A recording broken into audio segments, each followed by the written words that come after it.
So, ladies and gentlemen, good morning. Welcome in this session focused on health and well-being in the built environment. So, as you know, the idea is to discuss one of the important aspects of the built environment, of what the built environment should improve, which is health and well-being of occupant through improved indoor and outdoor environmental quality, comfort, aesthetics, and all the items that in our daily life make more pleasant and more healthy our stay in the built environment.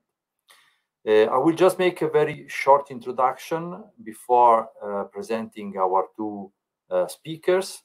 And of course, since from now, I kindly invite you to interact with us through the chat that you can access to make questions or to make comments to what we are discussing now. So my very short introduction is just to stress how important the health and well-being aspects are related to Built4People partnership. We are really, as you know, as it was explained in the introductory sessions, we are talking about the public-private partnership Built4People, which is the follow-up of, I would say, somehow connected and is somehow a follow-up with respect to the previous energy efficient building, PPP, which was concluded in Horizon 2020.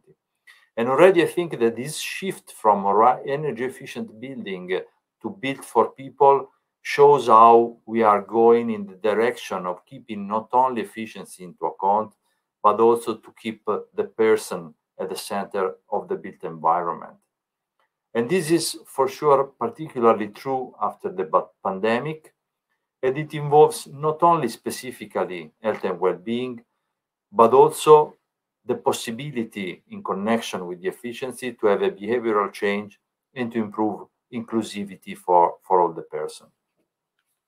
So for our society in Europe, health and well-being in the built environment is a crucial issue for our building stock. First of all, because we have a very large already existing building stock on which it is not always easy to intervene. And this poses questions also to the business models and to the strategies that we have to implement in such a way as to reach our objectives. Connected to this, of course, there is a problem connected to resources. So when we're talking about affordability, for example, for social housing and so on, we have always to keep into account that sustainability is not only environmental, but it has to keep into account also social and economic dimensions. All of them, all the three of them have to be declined together in a unique paradigm that has to be at the base for the renovation wave. Another problem to consider strongly health and well-being is that also, I mean, Built4People is a program which is offering solutions for this, but this is not the only point of the story. We also have to improve the demand side, so both public and private demand side, in order to pool those solutions that a program like Built4People has to develop. And finally, from a more scientific point of view, it is clear that this is a very multidisciplinary problem.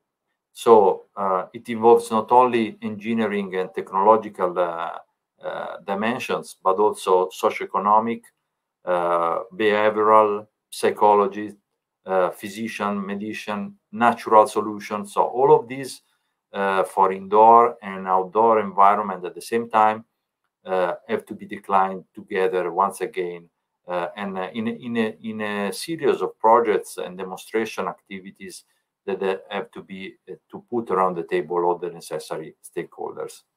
So Built4People also tries a lot to keep all these dimensions into account in its strategic research agenda, with a focus on the person, with a focus on the health and well-being.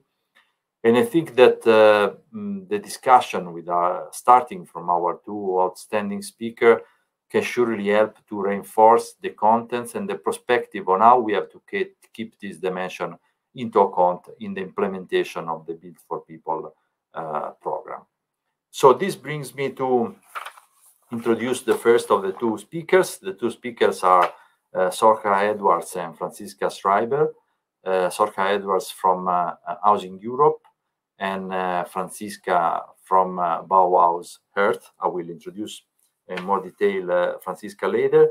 So Sorcha is General Secretary of Housing Europe, the European Federation of Public, Cooperative and Social Housing since 2014. Housing Europe brings together public, cooperative and social housing providers from across Europe.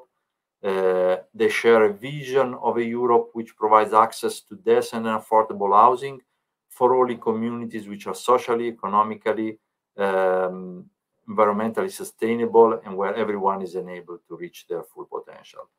The sector manages in impressive figures, 25 million homes, and deliver over 200,000 new homes and renovations annually. And Sorcha leads the team and coordinates the network for maximum impact, aiming at better regulation, better knowledge, and better finance for housing in EU and international policy making. Under her leadership, Housing Europe has become a point of reference for sustainable housing systems in Europe and beyond. Sorcha's academic career, which led her to this position, covered business and languages at Dublin City University, University of Salamanca, University of Ulster, to a master's in European Studies at the University of Leuven, and a postgraduate diploma in sustainability in the built environment at the East London University. Sorcha, the floor is yours. Thank you very much for being here. Thank you very much, Gianmarco, and particularly thank you for inviting Housing Europe to contribute to this session and to make the link between housing and health, because it's something that it can be overlooked.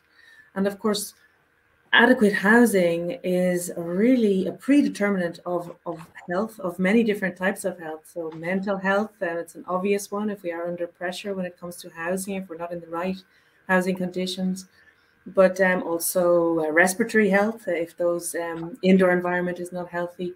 And I think this became even more clear, as you said yourself, Gianmarco, in the pandemic.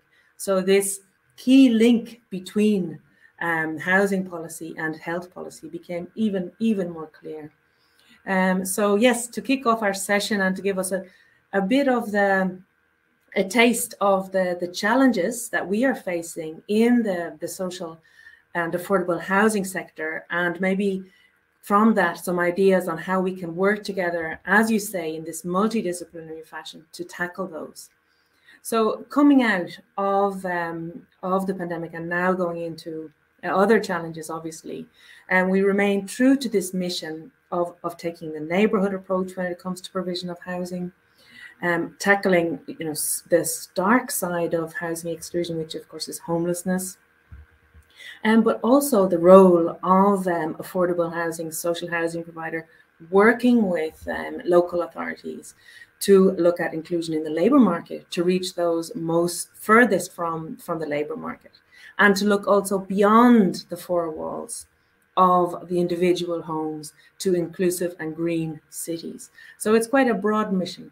But what we saw and what we see is a growing recognition from policymakers. So I've just added some of examples here on the first slide. So we saw a clear call from the OECD saying that building back better had to include more provision of affordable housing. And the publication there is listed. We have Kim von Sparentak, who's a Green MEP from the European Parliament, who got the backing of the entire Parliament for her own initiative report on the need for affordable housing for all, as a crucial predeterminant for the fulfillment of human rights, but also as a predeterminant of health. We also there have the Affordable Housing Initiative.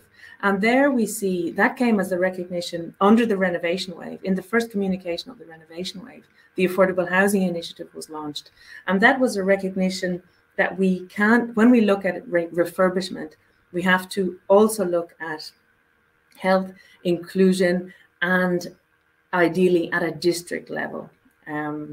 So this is a bit of the political context. So go into the next slide there, please, to look a little bit at the other trends we see emerging and the lessons learned, if you like, and what we have to think about when we think about addressing those emerging housing needs that are now recognized, of course, by individuals on the ground, growing social need, but also by the highest political levels in Brussels and at international level, the need to tackle this. So what has been recognized that we need, when we look at cities, we see an exacerbation of spatial exclusion, social exclusion, that can start with housing, but then of course it then has an impact on access to education, access to service, access to labor markets, which then leads to other growing divisions. So this importance of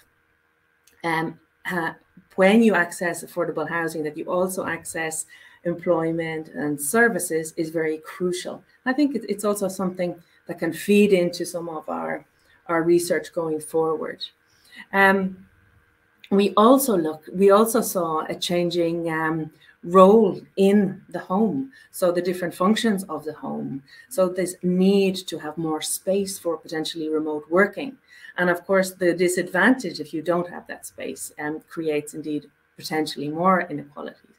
But having that space for studying, areas, common areas, and crucially, and I think Francisca will go much more into detail, access to green spaces and balconies. So we heard voices saying we shouldn't only be talking about access to housing, but also access to nature from our housing.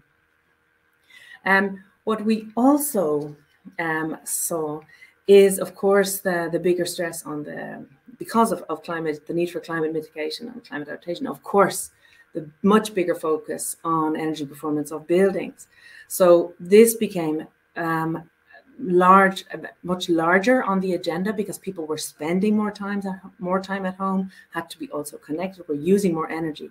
But of course, the ongoing inflation now and let's say the radical and extreme result of the conflict in the Ukraine and the impact of that on the cost of living, and particularly the impact on the price of energy, is making this issue even more urgent, and needs all of our brains engaged to see what solutions we can come up with. We see also a growing digitalization, and this is, let's say, from the user perspective, much more reliance on the internet, the need for online services. But we saw also the Housing Federation. So as Gianmarco said, there are 43,000 of those around the EU, and we saw much more when it came to working with the residents, much more a very quick acceleration of the use of digital tools to deliver the services. And so that's a little bit the trends that we see shaping and the pressure. So if you go on to the next slide, this is now a taste of the new reality, which I think we really, in all of our research, is going to be needed to take into consideration. And that's the very extreme growth in the price of materials for construction. And we see that across the board, also for wood. So it's really causing us to slow down a lot of our projects. We see in Denmark up to 75% of the affordable housing, social housing projects have actually been stopped at the moment, and we see similar trends across the EU. So projects which have been either put on hold or delayed because of this increase in price. And please go on to the next slide. At the same time, as I said, this vital role of social housing as a key partner in overcoming some of these challenges. So while we're seeing this growth in house prices, is exponential growth. So we saw the Stability and Growth mechanism produce their spring report just a week and a half ago. And that showed that indeed 14 countries have surpassed the threshold, of the alarm threshold for the increase in housing prices of 6% across the EU.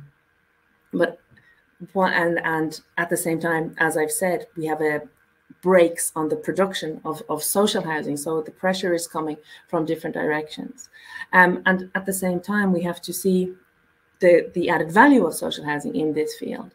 So the point is that in all the different models, and the models vary greatly, but the point is that they reinvest. So they do not extract finance from the real estate sector, but they reinvest. And in the long term, that investment can also, when funds are well designed, produce new homes. They also have a key role to play in driving innovation in quality construction because of the framework, the regulatory framework they work under, and potentially influence and improve the general housing systems. They also, when it comes to procurement, if the procurement is working well, and there I think we also have potential improvements that we could, or solutions that we could work together on. We need to make procurement become a tool for innovation in the sector, because there is in some parts of the sector an aversion to risk, an aversion to innovation, also because we are using in some cases public money. And we see that this globalization, as a result of the growing prices of the slowdown of globalization, we see a greater call for more industrialization to tackle bottlenecks in the system. But at the same time, because of sometimes the procurement and the regulatory challenge that presents, that it can still be a block to the innovation that's needed. I think the challenge that we see is a need to close the gap between the business as usual in the sector and that those perceived risky new ways of working. This is lessons that are coming out of one project we are working on called the Meta Building Lab. So this, again, we have some fast movers, some larger housing, public and social housing organizations that are pushing the frontiers, but we are still slow to mainstream that uptake of innovation. And there are some key obstacles that we've been identifying. When it comes to digitalization, we see also this as the large potential, which remains unmet because of a lack of trust between building owners and, of course, ongoing lack of standards between different member states, between different sectors, which is slowing down interoperability. So we recognize, and it is recognized, we need to speed up construction, but we're facing quite a few obstacles where Built4People, I think, could potentially really, really help. And if you go on, just quickly run through the last few slides, because I think I'm really eating into the rest of the time. A few examples from the sector. There we have the public housing provider Acea Reggio Emilia and the renovation of existing building to high energy standards for affordable housing for students. This is a challenge we see in our most popular cities, that students are needing to turn down places in university because of the lack of affordable, adequate accommodation. We also saw the mental health suffering within student groups when we were enclosed in our homes for that period. So an area needing focus. Please move on. Another example. So this is thanks to the HEART project. We're looking at the potential of these types of integrated renovation toolkits to be used within existing buildings in the sector, integrating obviously and speeding up the electrification, now very much on the agenda because of Repower EU, but still looking at the bottlenecks in supply when it comes to these solutions. At the same time, a big regulatory push for integration of heat pumps and PV. So I think the two sides have to come together to see what's slowing things down and keeping the prices up. That's what we're doing in the HEART project. If you move on, just two more slides with showing a bit of how we are pushing the frontier. So that's a public housing, a housing association, social housing association in the Netherlands, working on testing how the reuse of materials from demolition so using the materials from the demolition in the same site in a circular model within a pilot. So still the price signals are not allowing this to be mainstreamed, but we can see more research needed on that and more testing. And the last couple, if you go on. And a nice example, I think, to lead us nicely into the next part of our session. Notably, 620 euros month per rent. This is another social housing provider, but delivering a vertical forest in the social housing sector, not far from us here in Belgium. So I finish off there. I didn't want to put too many problems on the table, Gianmarco, so I finished with some of the nice examples bringing hope in the sector. Thanks a lot. Thank you very much, Sorka. Yes, I think that the examples are in the demonstration, the possibility that we can do it. It's really one of the key issues of programs like the Built4People public-private partnership. And as you said, okay, you put on the table many problems. Some of these maybe will be partly solved by the next speech, and maybe we can talk about it also in the following discussion. So I'm happy. Thank you very much, Sorka, again, and I'm very happy to introduce the next speaker, which is Franziska Schreiber. Franziska is a senior researcher and project coordinator at Bauhaus Earth, where she specializes in the systemic study and practice of regenerative, people-centered urban planning. And in this role, she shapes research and experimentation that focuses on the making of buildings and cities as both a means to enhance the health and well-being of people and a force for ecosystemic restoration. Franziska is also an affiliated researcher and lecturer at the Department of International Urbanism at University of Stuttgart, an advisor of public space for city space architecture, and a senior associate at Adelphi.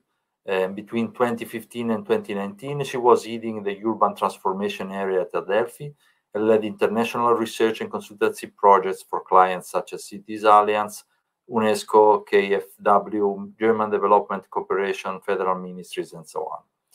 Her focus was an integrated urban planning and climate-related issue, city visioning, urban governance, and the localization of global sustainability agendas.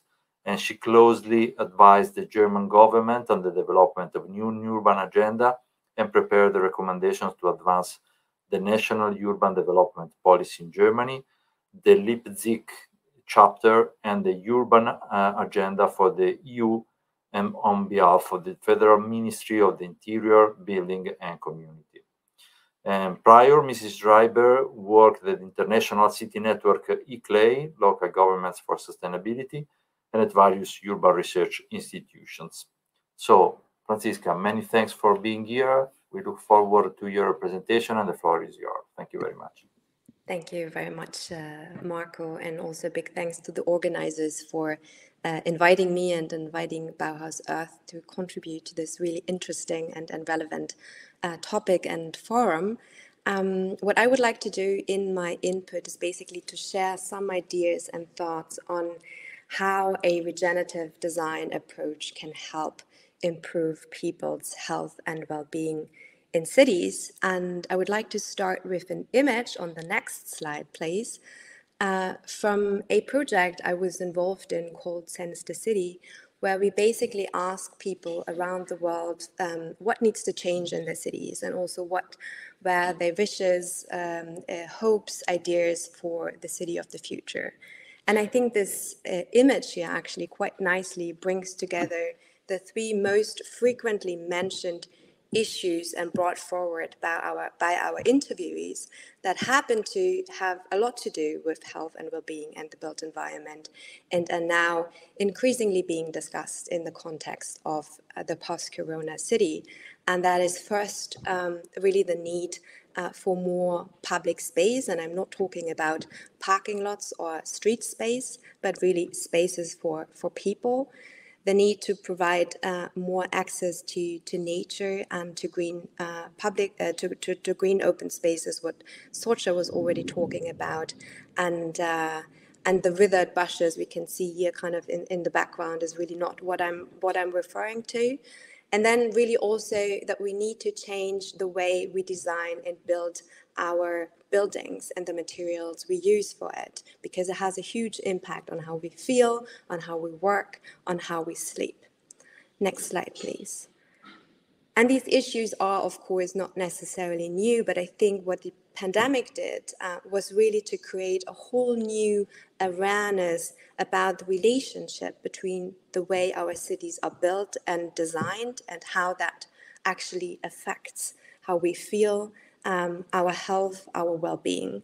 And I think we are increasingly starting to understand that car-oriented planning, that the design of multifunctional districts is not only bad for the planet, but it actually also really increases the likelihood of mental health problems. It enhances social stress, which occurs when a lot of people live in dense urban areas without having any contact, which usually has a lot to do with simply a lack of social space, but also the way space in general is distributed in our cities, which at the moment is rather oriented around cars and not necessarily people.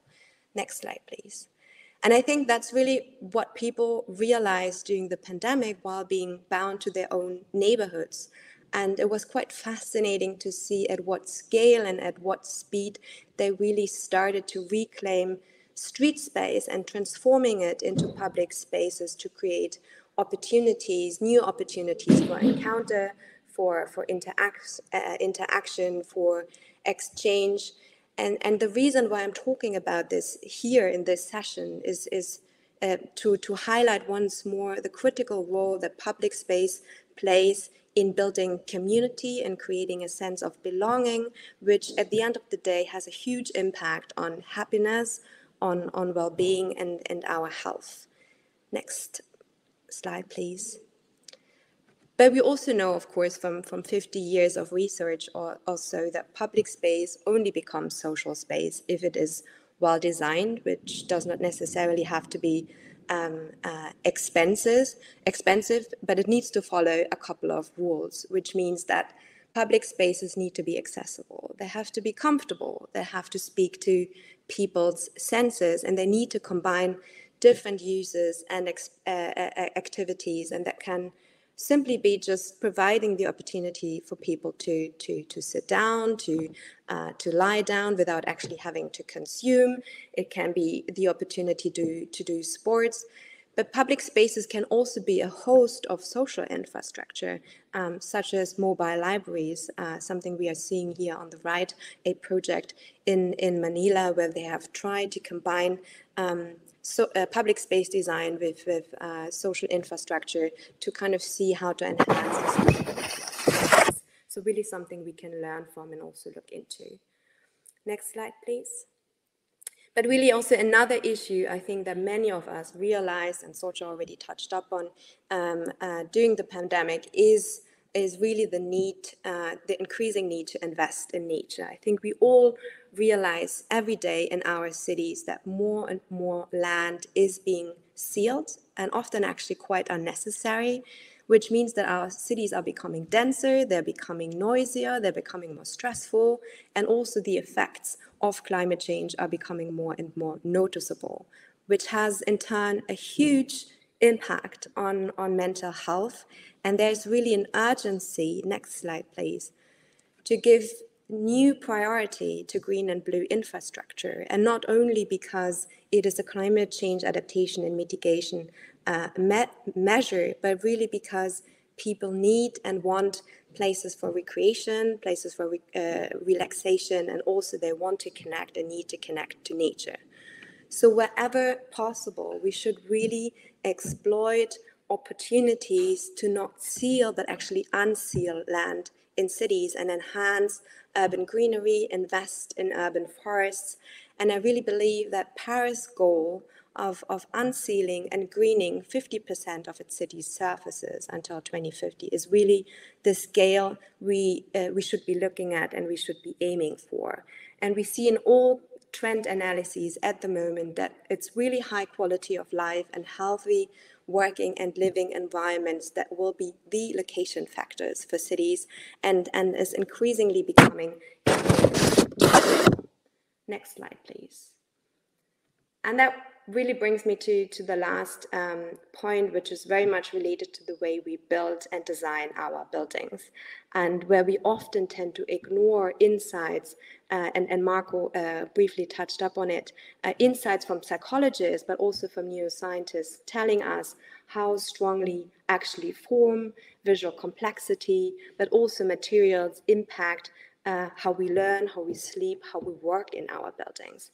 And there's extremely relevant and super fascinating research going on that shows us that, for example, the design of facades has a really strong impact on people's mood. So the more complex, the more exciting, the more open public building facades are, the more positive the impact on people. It also really stresses the benefits of biophilic design and how direct and indirect experience of nature can reduce stress, it can improve cognitive functions, creativity, but also expedite healing processes. So it really highlights at the same time, next slide please, also the relevance of using natural materials, regenerative materials in this regard. And it really places a focus on wood as well, which has a very strong and positive effect on our psyche, but also on our physical health. We know that the smell of wood, for example, and staying in wood-cladded rooms can really strengthen our immune system. It can reduce our blood pressure. And this is also the reason why it's increasingly being used for the construction of hospitals, of schools, and so on. So I think there is a very clear need to transform the building sector, moving away from conventional building materials towards natural materials, and not only because it can help us turn buildings and cities into carbon sinks, but because at the end of the day, we will be benefiting from this. Our health and well-being will be benefiting from this. And so now, of course, is the question, how do we bring those issues forward when we talk about the transformation of the built environment? Next slide, please. And I think here, what I think is really important is that we need to acknowledge that at the moment, we are still in an early stage of understanding how urban space and how the design of buildings impacts health and well-being. And I think what's critical is that we need to forge new alliances, interdisciplinary, multidisciplinary alliances between planners, between architects, new scientists, and also psychologists on those kind of matters. And there are interesting initiatives already going on. There's a forum, maybe some of you have heard of it, which is called the Interdisciplinary Forum on Neurourbanism, which was founded a few years ago in Germany, which really creates those kind of linkages between all the relevant disciplines and can, provides really interesting also insights from psychology and neuroscience on how to change maybe also the way we build and plan our cities. But I also believe, and I'll close in a second, is really that we need more experiential formats, such as the pollution pots. A photo I've included here on the top right from an artist which is called Michael Pinsky, and where you basically walk into these pollution pots and you can experience with your whole body air pollution in different cities, which creates an immediate kind of response to the question of health, to question of air pollution, issues around climate change. And I think this is really crucial to look into those kind of formats as well when we want to shift mindsets of people, when we want to create awareness about health, well-being, and design of our cities. Okay, so far from my side, and I really look forward to your questions and to the discussion. Thank you very much, Franziska. So we put a lot of items on the table, I think. First of all, I would like to thank our two speakers for these very inspiring speeches. And I would like to invite the audience to make any comment or questions in the meantime using the chat. here available. I welcome the colleagues, Luciana Maya, Maddalena Buffoli, and the others that are connected. I see them on the slide. If you have any question to our speakers or comments on the discussion, please, this is really a forum which is trying to involve all the whole audience into a constructive discussion. So waiting for potential inputs from the audience, I would like to make some questions and to some further discussion with our two speakers concerning health and well-being. We are just coming out from a huge pandemic, which had not only an impact on our daily life, but also a very important impact on the economy. Many countries, Francisca, maybe it's better if you close the sorry, close the microphone, and then I give you the word. All our countries are dealing with the next generation EU programs. In Italy, for example, that's a huge next generation EU programs, which is involving many of the problems that we are talking about. For example, for renovation wave, supporting renovation wave from energy efficiency.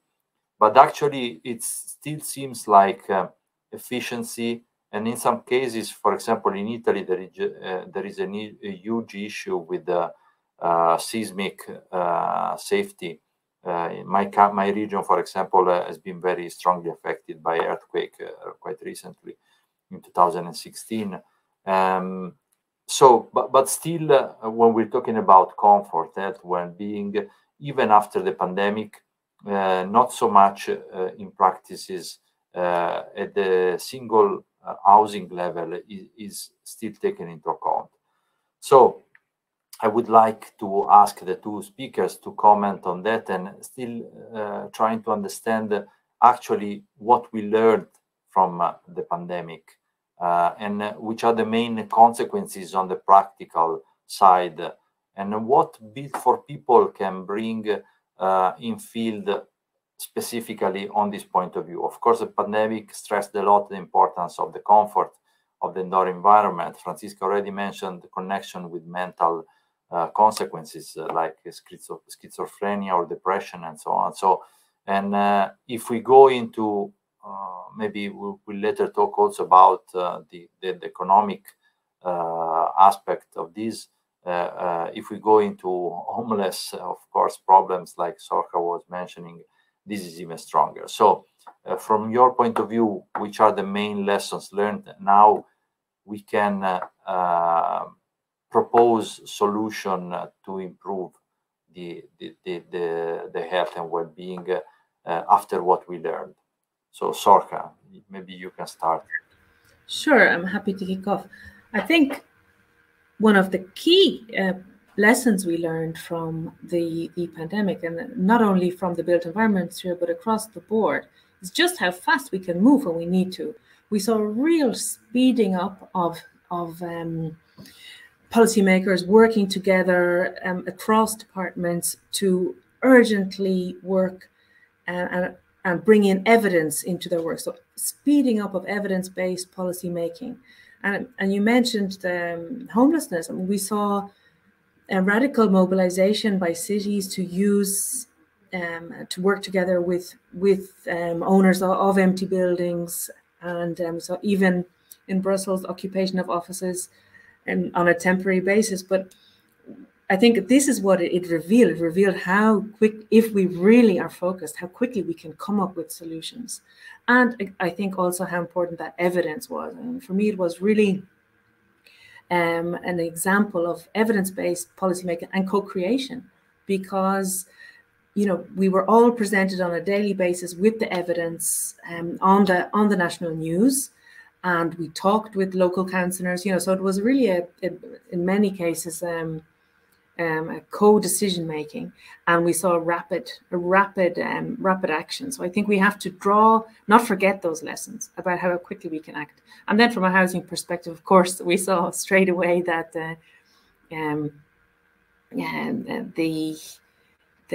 what's resulting now in the race for space. So some people had space at home to to be able to educate their children and work from home and provide their children with the digital tools to keep up with their schoolwork, and some didn't. So there was, I think, these inadequacies and inequalities in the housing system really became much more evident, and indeed, the link between health and housing became very clear. So for me, they to try to take some positive outcomes from it, I think they were two key ones. Yeah, I think I can just echo what Sorcha said, but I also think that what the pandemic made quite clear is really the need to fundamentally rethink, but also restructure our built environment by focusing more in mixed-use development in neighborhoods, strengthening our neighborhoods, placing greater emphasis on public space, but also on green spaces. And I think this is also a reason why concepts such as the 50-minute city from Paris or the super blocks in Barcelona, which really place a great focus on public space and its relevance for neighborhoods, as well as mixed-use development on the agenda. But I also think what the pandemic made clear is issue around justice or injustice, especially when we talk about access to green space. I think we have seen quite clearly that especially people living in low-income neighborhoods, also communities of color, have less access to green space, usually just to small pockets of green areas, something we need to rethink as well. But I think what's interesting at the same time is that from my perspective, the whole issue of health and well-being is now a lot discussed in relation to public space and green space, but not so much actually in terms of housing and how we need to redesign our buildings. When we now talk about the transformation of the built environment, and we need to change the building materials we are using, we need to rely on recycling of building materials or more regenerative materials. I think the whole aspect of how this can actually create co-benefits for health and well-being is hardly at the fore, which I think is quite surprising. Yeah, indeed, I do agree specifically on that. I think that's a key point, and that's a little bit what I was mentioning before. And I think that we are also receiving some interesting comments from the audience.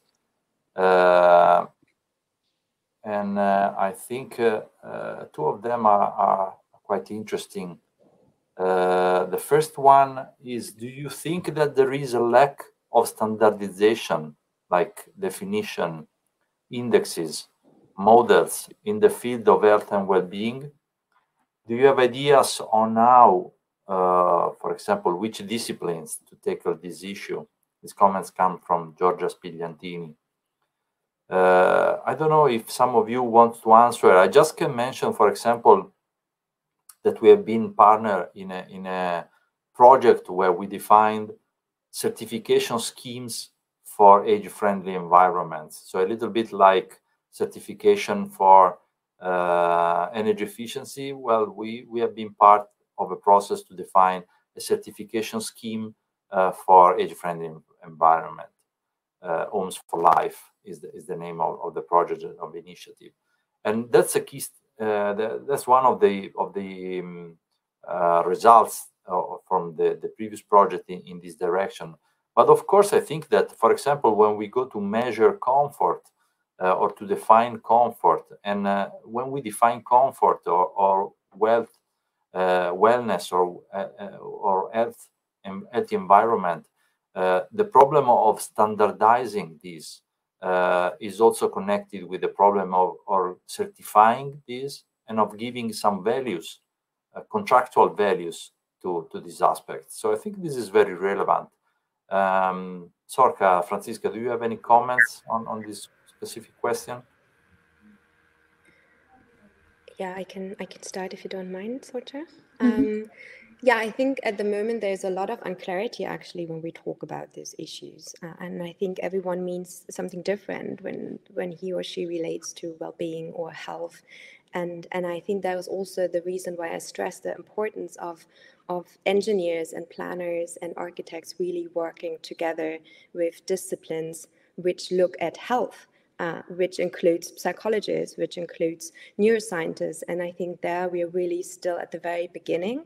And there are hardly any bridges that have been built to these disciplines. And it is a topic that's emerging, and also thanks to the pandemic. But I do agree that we need more discussions around these terms and also what they really mean and how we can translate that into indexes and definitions and be really clear about what we mean by this.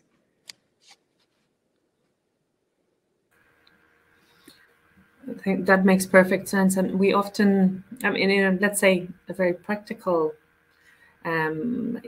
implication that we see, particularly with our Spanish and Italian members, so is actually a push for adaptation of the norms for social housing. So that's linked to access to nature.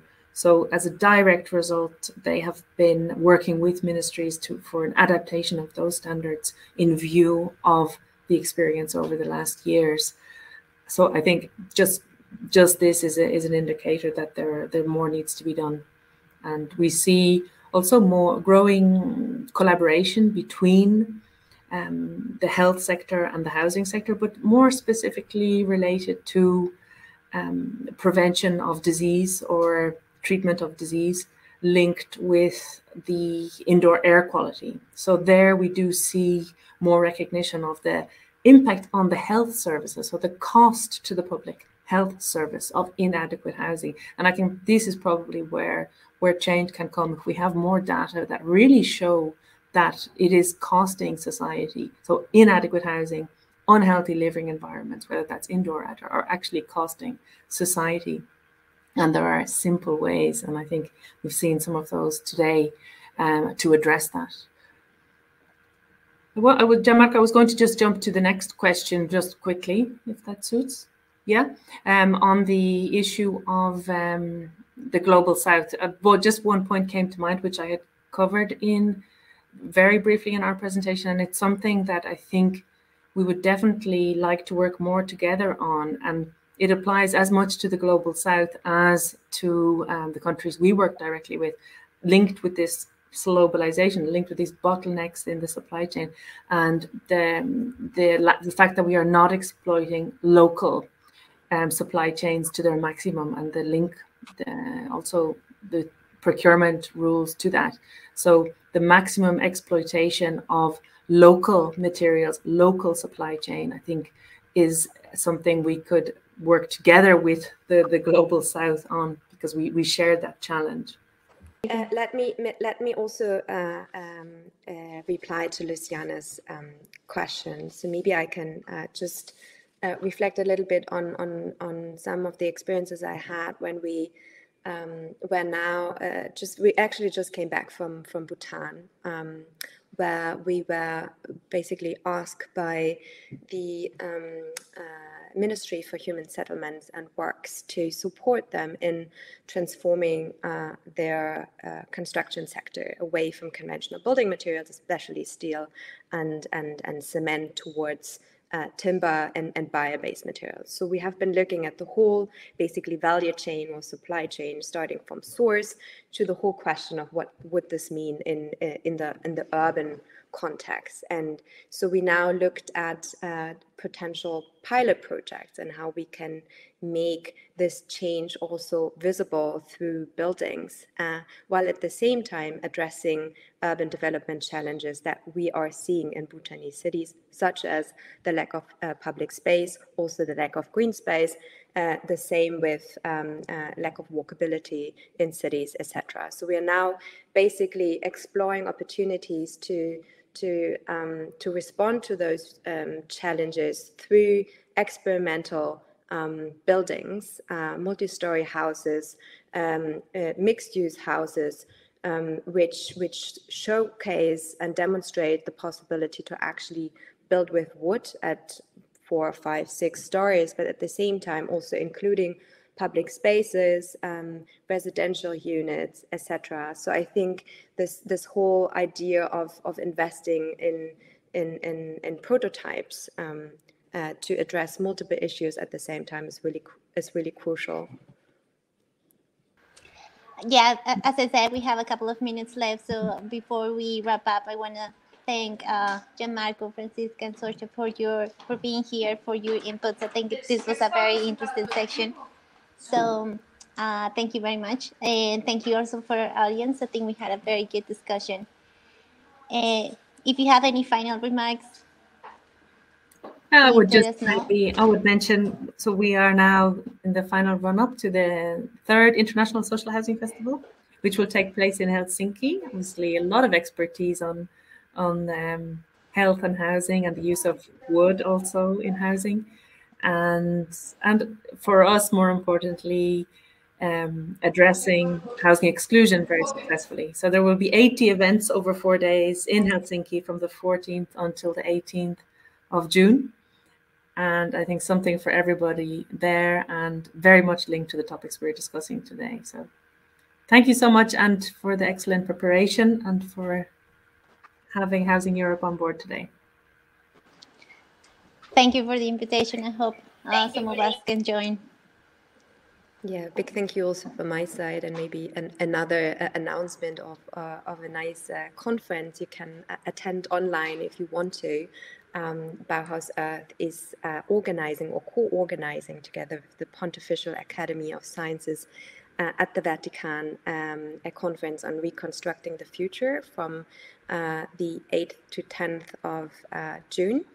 And we will also launch the Bauhaus Earth Charter, which will address several dimensions around the transformation of the built environment, including also issues around health and well-being. So if you're interested, you can find all details on how to register on our new website. And yeah, thank you very, very much for the session. I hope we can continue at some point. And thanks also to Gianmarco, hoping he can hear me, and to Sorcha, of course.